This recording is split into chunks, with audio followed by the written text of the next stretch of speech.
आई होणं इतकं सोपं नसतं. हे जेव्हा आपण स्वतः आई होतो तेव्हा आपल्याला कळतं. म्हणजे खूप गोष्टींना सामोरं जावं लागतं. काही प्रॉब्लेम फिजिकल म्हणजे मधून काही प्रॉब्लेम सुरू होतात. बाहेरून तर ऑब्वियसली स्किनवर थोडा इफेक्ट होतोच. हॅलो फ्रेंड, कशा आहात सगळेजण? आय होप तुम्ही सगळेजण ठीक असाल. तर मी आज निघाले हॉस्पिटलला. थोडंसं मला पण दाखवायचं होतं आणि आमच्या रिवासाठी पण थोडंसं स्किन ट्रीटमेंट घ्यायचं होतं. तुम्ही पाहतच असाल रिवाच्या चेहऱ्यावर थोडेसे असे छोटे छोटे पांढरे पिंपल नाही म्हणता येईल, थोडेसे धब्बे आल्यासारखे, स्टेन आल्यासारखे झाले.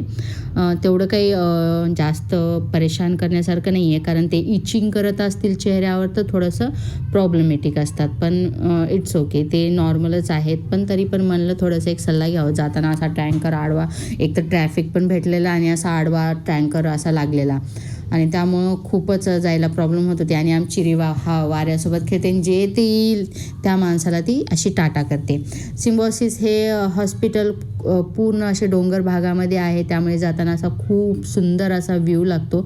तुम्हाला जाताना असं वाटणारच नाही की आपण कोणत्या तरी गावामध्ये जातो या हॉस्पिटलला जातो आहे, कारण तिथे जाताना असं वाटेल की आपण फिरायला असं वादियामध्ये जातो आहे. आणि रिवा आमची इतकं वाकून पाहते ना खाली, तिला असं बापरे असं काही पाहिजे असतं बघण्यासाठी, म्हणजे काही दिसेल तर बघायचंच असतं. तर असं आम्ही लगेच, आम्हाला 3 किलोमीटर आहे तिथून, आम्ही हॉस्पिटलला सिम्बॉयसिस हॉस्पिटलमध्ये एंटर केलो. तिथून बघा इतकं छान व्ह्यू सुरू झालं ना, खूपच छान. आणि हे अशी बिल्डिंग, हे तिथे ट्रीटमेंट पण असतात आणि एक्सपेरिमेंट पण असतात, may be, I don't know for detail. आणि जातानाच इथे बघा हे आमचे मागायला तिथे येतात. आय डोंट नो म्हणजे हे कशासाठी सुरू केले त्यांनी. 10 रुपये द्यायचे पार्किंगसाठी, आणि पार्किंग आपल्याला शोधावे लागते. तिथे काय पार्किंग त्याने हे करून देत पण नाही. वॉटेवर जाऊ दे, आपल्याला काय करायचं आता. त्यांनी काहीतरी रूल्स ठेवले असतील म्हणून कामाला लावले असतील. मग आम्ही गेलो, मी आणि रिवा तिथे वाट पाहत बसलो. रिवा, कारण राहुल तर पार्किंग करायला गेला होता गाडी. मग राहुल आमचा रिवाला घेऊन अशा डुलत निघतो आणि तिथं जाऊन पाहते ते इतकी लांब रांग, आणि मला तर असं चक्करच येऊ लागली.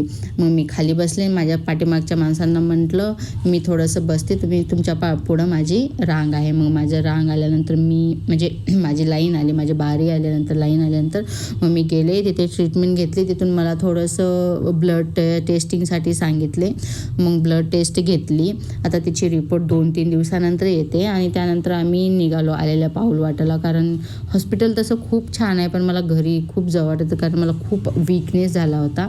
म्हणलं चला आता घरी जावं. आता तिथून राहुलने पार्किंग केली होती खूप लांब, तिथून कमीत कमी 10 मिनटाच्या अंतरावर चालतच गेली. माझं तर डोकंच खराब झालं. तर म्हणलं चालतच घेऊन जायचा होता घरी डायरेक्ट.